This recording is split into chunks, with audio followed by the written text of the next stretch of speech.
Dr. Ethan Carter wiped the sweat from his brow as he surveyed the burning wreckage before him. The acrid scent of smoldering metal and burning vegetation filled his lungs, and the eerie silence of the jungle was punctuated only by the occasional crackle of flames and the distant howl of alien creatures. He had seen plenty of destruction in his time as a combat medic, but a downed Drakari ship in the middle of a war zone? That was new. The Galactic Union had been fighting the Drakari Empire for years, and though Ethan tried to stay out of the politics, he knew enough to realize this was significant. Drakari warships didn't go down easily. Whatever had caused, this crash had to be powerful. His orders were clear: provide medical assistance to anyone in need regardless of species. But he also knew the risks. The Drakari were not known for their kindness, especially toward humans. He'd seen firsthand what they did to captured soldiers. Still, his conscience wouldn't let him turn away. Gripping his medical scanner tightly, he stepped over a twisted piece of hull plating and moved deeper into the wreckage, scanning for life signs. The jungle canopy overhead filtered the twin moon's light, casting the crash site in eerie shadows. Then he heard it, a low, pained groan. Ethan's pulse quickened. He hurried toward the sound, pushing aside pieces of jagged debris until he found the source. Lying amidst the wreckage, pinned beneath a heavy metal beam, was a Drakari female. Even injured, she was striking. Violet-hued skin, adorned with faint bioluminescent patterns, and long dark hair matted with blood. Her golden eyes flickered open, filled with pain and barely contained fury. Ethan's breath caught in his throat. He knew that face: Princess Soraya, the rebellious daughter of the Drakari king. Every Galactic Union soldier had heard of her, fierce, deadly, and completely unpredictable. It was rumored she had defied her father's rule, leading a faction of warriors against his empire. Some saw her as a rogue warrior. Others whispered that she was the key to ending the war. And now, she lay broken before him. Ethan hesitated. Saving her could make him a hero or a traitor. If the Union found out, they might accuse him of aiding the enemy. If the Drakari found him with her, they'd execute him on the spot. But in the end, none of that mattered. She was hurt. He was a medic. That was all there was to it. Kneeling beside her, he reached for his scanner. "Hold still, you're injured." Soraya's eyes snapped to him, sharp despite her pain. "A human?" Her voice was hoarse but still laced with disdain. "What trickery is this?" Ethan sighed. "It's not trickery. You crashed. I'm here to help." She bared her sharp teeth in a grimace. "I do not need human aid." "Yeah? Tell that. To your injuries." He gestured to the gash along her side where dark blood seeped into the dirt. "You've got internal bleeding. Your leg's broken. And this beam? It's crushing your ribs. You'll die if I don't move it." Soraya glared at him, but her breathing was labored. She wasn't in any shape to resist. "Fine," she growled. "But if you try anything, you'll kill me." "Yeah, I figured." He smirked. "Now, stay still." Ethan braced himself and pushed against the heavy beam. It didn't budge. He adjusted his grip, planting his boots in the dirt, and heaved with everything he had. The metal groaned, shifting just enough for Soraya to gasp in pain as the weight lifted off her ribs. "Almost there?" he muttered. He dug his fingers under the edge and gave one final push, finally rolling the debris aside. Soraya slumped against the ground, her breathing shallow. Ethan wasted no time. He grabbed his medical kit and activated a field stabilizer, pressing it against her side. The device emitted a soft hum as it sealed the worst of her wounds, stopping the internal bleeding. She hissed at the sensation. "What magic is this?" "Medicine," he replied, injecting her with a pain suppressant. "And you should be thanking me." Soraya let out a weak chuckle. "Do not expect gratitude, human," he snorted. Figures. Despite her defiance, her body betrayed her exhaustion. Her golden eyes flickered closed, and Ethan took the opportunity to examine her leg. The break was bad, but not beyond repair. He set the bone as gently as he could, earning a sharp intake of breath from her before she fell unconscious. Ethan wiped his hands on his fatigues and exhaled. She was stable. But they weren't safe. The wreckage would attract attention. Union forces. Drakari warriors or worse. He needed to get her out of here before someone decided to finish the job. Lifting her into his arms, he was struck by how surprisingly light she was. Drakari physiology was different from humans, more efficient, yet somehow she felt fragile in that moment. It was hard to believe this woman was the same feared warrior from the reports. As he carried her away from the crash site, he muttered under his breath, "I really hope I don't regret this." Behind him, the fire continued to rage, consuming the remnants of the past. But Ethan had a feeling that whatever happened next would shape the future in ways he couldn't yet comprehend. And in his arms, Princess Soraya stirred, as if sensing the change in fate herself. The jungle was alive with sound. Alien birds cawing in the treetops, insects chittering in the underbrush, and somewhere in the distance, the low, guttural growl of a predator. The thick canopy overhead cast everything in an eerie green twilight, broken only by the occasional shaft of moonlight piercing through the dense foliage. Dr. Ethan Carter moved as quickly as he dared through the uneven terrain, carefully balancing the unconscious Drakari princess in his arms. Though his muscles screamed in protest, he refused to stop. Every minute spent near the crash site was a risk. Soraya stirred against his chest, letting out a low groan. "Put me down," she rasped. Ethan glanced at her, relieved to see her golden eyes fluttering open, albeit clouded with pain. "You sure? You weren't in any shape to move 10 minutes ago."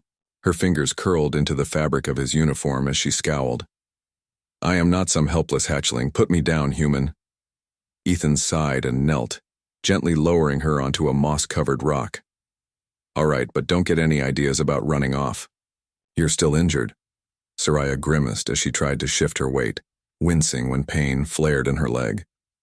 "How far are we from the wreck?" "Couple miles, maybe. Far enough that we should be safe for now." Soraya narrowed her eyes. "No one is safe, not yet." Ethan was about to ask what she meant when a shrill beeping echoed from his wrist communicator. His stomach clenched. He pressed a button, activating the small holographic display.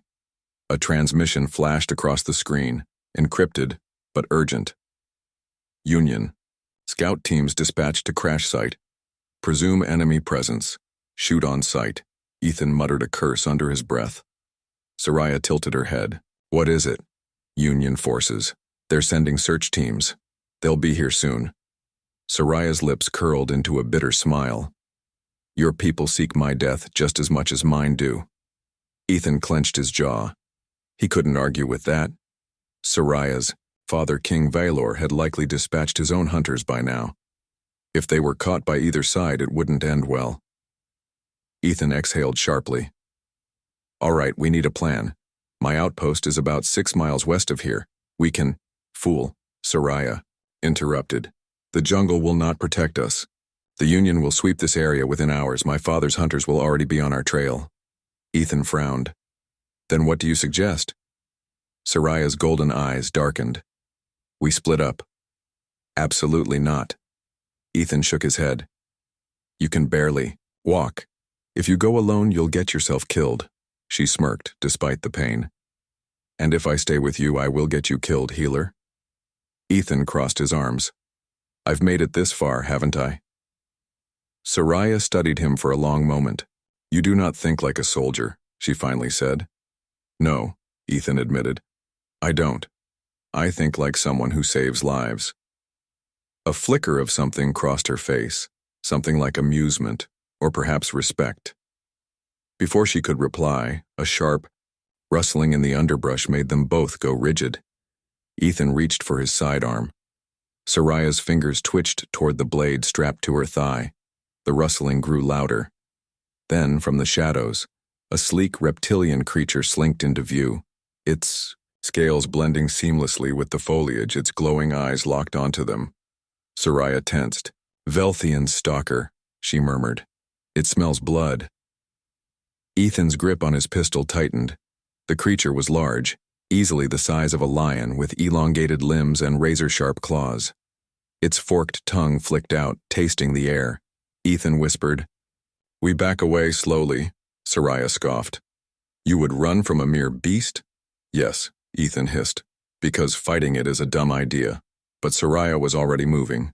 With a sudden burst of energy, she snatched up a jagged metal shard from the wreckage, then hurled it with deadly precision. The makeshift weapon buried itself into the creature's eye, and it let out an unearthly screech, thrashing violently. Before collapsing in the underbrush, Ethan stared at her wide-eyed. "That was reckless," Soraya smirked, her breathing ragged. "That was survival," Ethan sighed. "Next time, let's try my way first."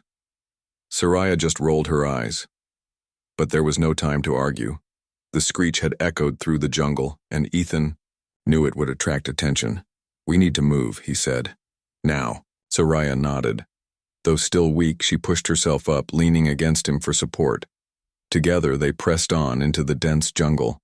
Hours passed, and the jungle only grew darker. Ethan's arms ached from supporting Soraya, but he refused to let them stop. Every few minutes he checked his scanner, tracking for any movement. Finally the trees thinned, revealing the outline of a structure nestled against the rocky cliffs. A small, abandoned medical outpost. Ethan exhaled in relief. "There.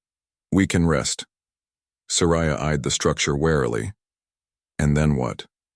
Ethan hesitated. "We figure out our next move." Soraya sighed but allowed him to help her inside. The outpost was dusty, but functional.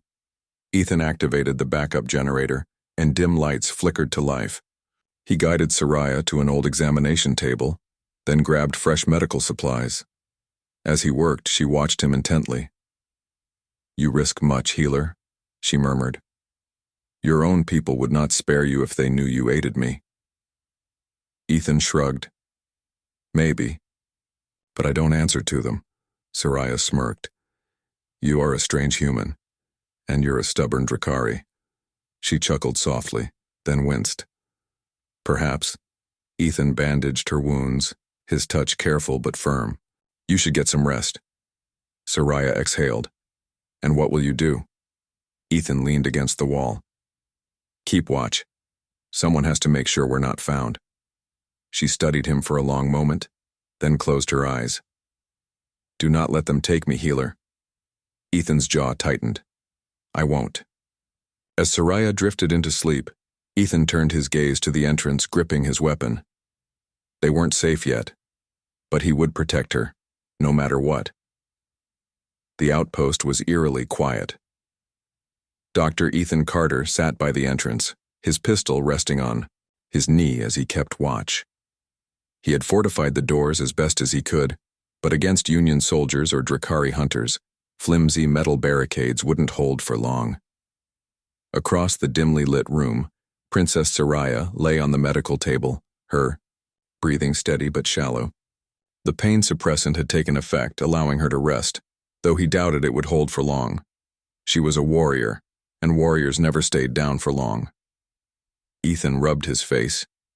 He had been in impossible situations before: battlefields, collapsing buildings, hostile planets. But this? Hiding in a rundown outpost with an injured Drakari princess, hunted by both their peoples? This was on an entirely different level.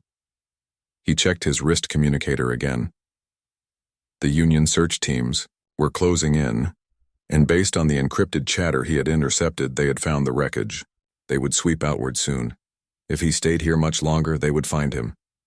He turned to Soraya, watching as she stirred slightly, her brows furrowing in pain. His choices were grim. If the Union found her, they would execute her on the spot. If the Drakari found her, they would drag her back to her father. Assuming they didn't just kill them both, the logical thing, the safest thing, was to leave. He could slip away before anyone arrived, vanish into the jungle, return to the Union and say he found nothing. No one would know he had been here. No one would know he had saved her. But the thought of abandoning her made his stomach twist. Before he could dwell on it further, a low chime echoed from his communicator. An incoming transmission, secure but urgent. Ethan hesitated, then tapped the screen. The holographic display flickered, revealing the grim face of Captain Elias Rourke, his commanding officer. "Carter," Rourke's deep voice came through. "Report." Ethan swallowed hard. Crash site was completely destroyed. No survivors. A pause. Rourke's sharp blue eyes narrowed. No survivors? Ethan's grip on his communicator tightened. "None that I found." Rourke exhaled. "That's disappointing." Command wanted confirmation. "Intelligence suggests a high-value Drakari target was aboard. If we capture them, it could change the war." Ethan kept his expression neutral. "What makes you think anyone important was on that ship?" "Drakari signals have been spiking," Rourke said. "Their royal fleet is mobilizing, but they're moving too cautiously for a simple rescue mission. Whoever was on that ship is important. Very important. If we find them before the Drakari do, we'll have leverage. Maybe even a way to end this war." Ethan's pulse quickened. They already suspected. If he slipped up, they'd see through his lie. Rourke studied him carefully. "You sure you didn't find anything, Carter?" Ethan forced himself to hold the captain's gaze. "Positive." Another pause. Then Rourke nodded.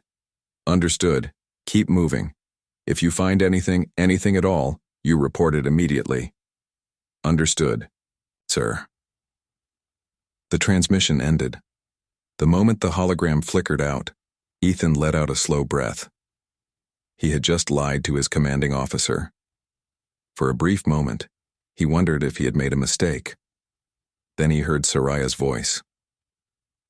"You risk much, healer." Ethan turned.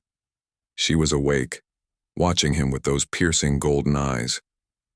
"You were listening?" he asked. She smirked weakly. "You are not subtle."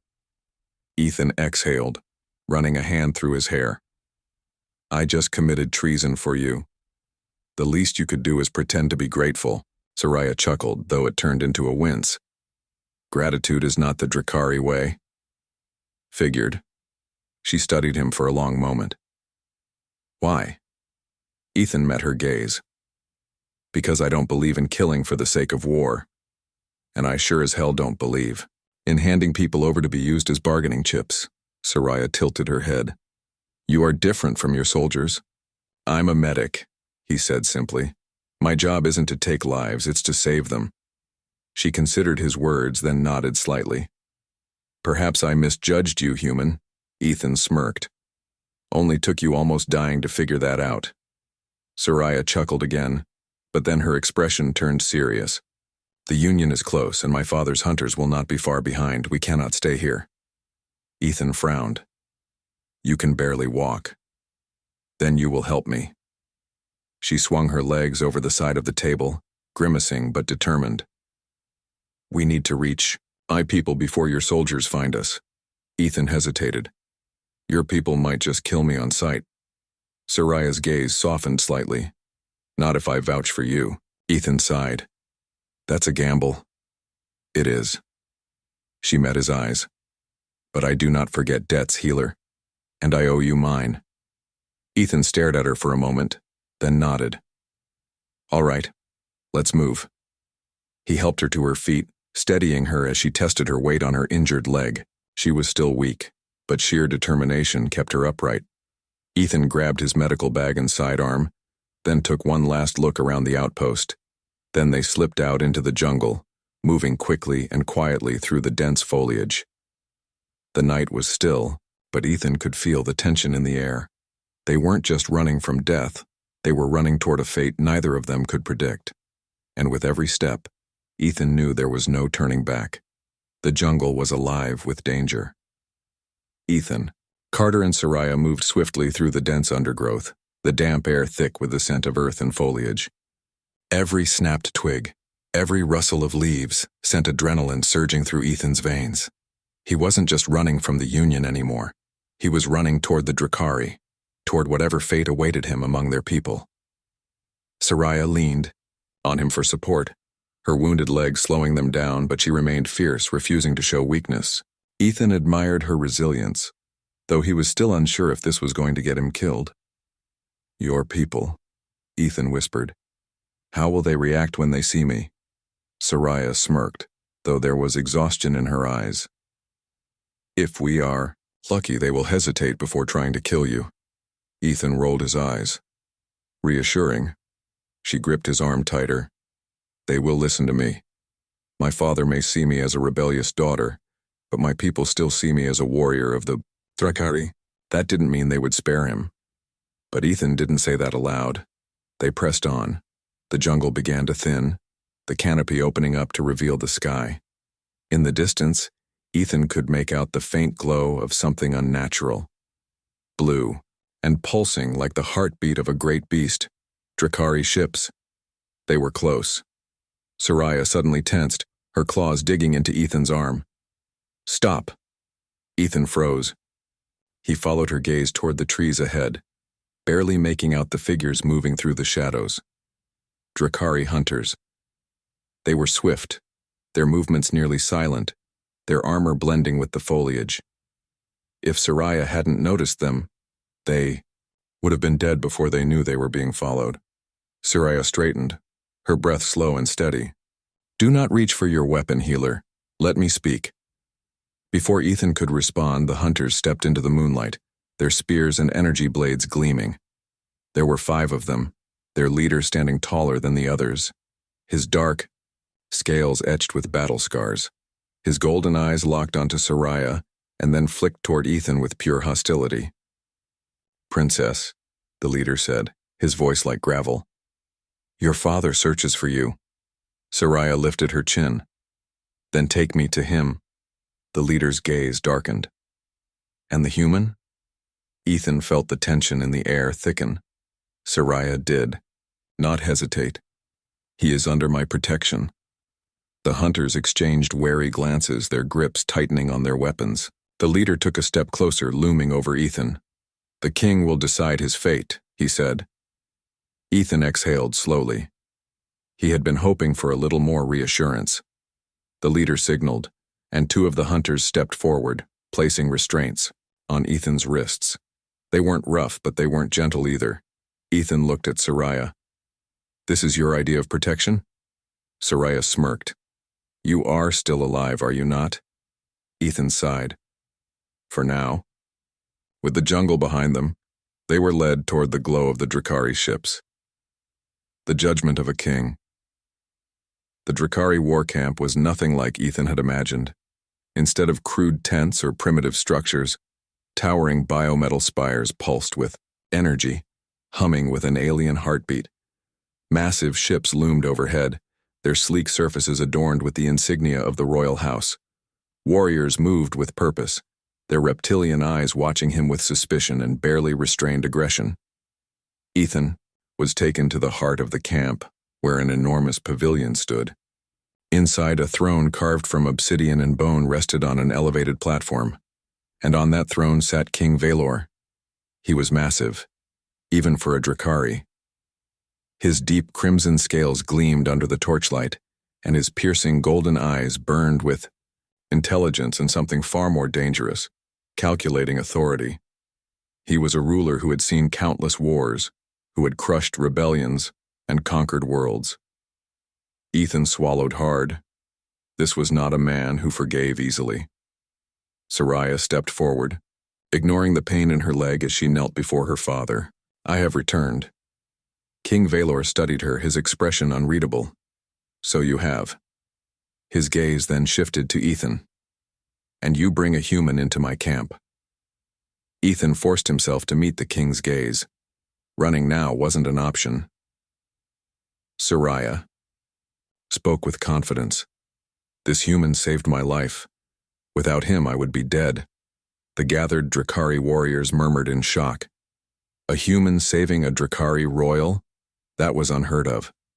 The king's expression did not change. And why? He asked, his voice like a low rumble of thunder. Would a Union medic risk his life for my daughter? Ethan took a breath. Because I don't believe in letting people die when I can save them. A pause. Then the king chuckled, a low, dark sound. Spoken like a healer. But tell me, human, do you understand what you have done? Ethan tensed. I saved someone's life. You have interfered in a war that is not yours to change, Valor said. You have betrayed your own people and placed yourself at the mercy of mine. His eyes narrowed. Tell me, human, should I reward you or should I kill you? The room fell deathly silent. Ethan forced himself to stay calm. That's up to you. But if you kill me, then you prove that this war is about vengeance, not honor. A dangerous glint flickered in the king's eyes. Soraya stepped forward. Father, he is a healer, not a soldier. If you kill him, then you are no better than the Union who would have let me die. The king studied her for a long moment. Then he sighed. You are still as stubborn as ever, daughter. Then he turned to Ethan. Very well, human. You will not die today. Ethan exhaled. He wasn't sure if he was relieved or just exhausted. The king continued. However, you cannot return to the Union. You are a traitor to them now. Ethan frowned. What are you saying? King Valor leaned forward. You saved my daughter's life. That is a debt that must be repaid. A slow smile crossed his lips. So, you will serve as the royal healer of the Drakari. Ethan blinked. Wait, what? Soraya smirked. It would seem you have earned a place among us, healer. Ethan looked between them. So, I'm not dead. But I can't go home either. The king's gaze was unwavering. No, you are one of us now. Ethan sighed. Well, could have been worse. Soraya chuckled. You will adjust. Ethan glanced at her. You owe me for this. Soraya smirked. I suppose I do. As the gathered Drakari warriors roared in approval, Ethan realized something. This wasn't the end. It was a beginning. Epilogue, the healer among warriors. Months later, Ethan Carter stood in the heart of the Drakari capital, watching as wounded soldiers lined up outside his medical station. Soraya stood beside him, fully healed, her armor polished, her weapon sharp. You still regret it? She asked. Ethan smirked. Saving your life? No. He glanced around. Becoming the personal medic of an alien empire? Still adjusting. Soraya chuckled. You are doing well, healer. Ethan rolled his eyes but smiled. A human among the Drakari, a healer among warriors, and against all odds, he had found his place.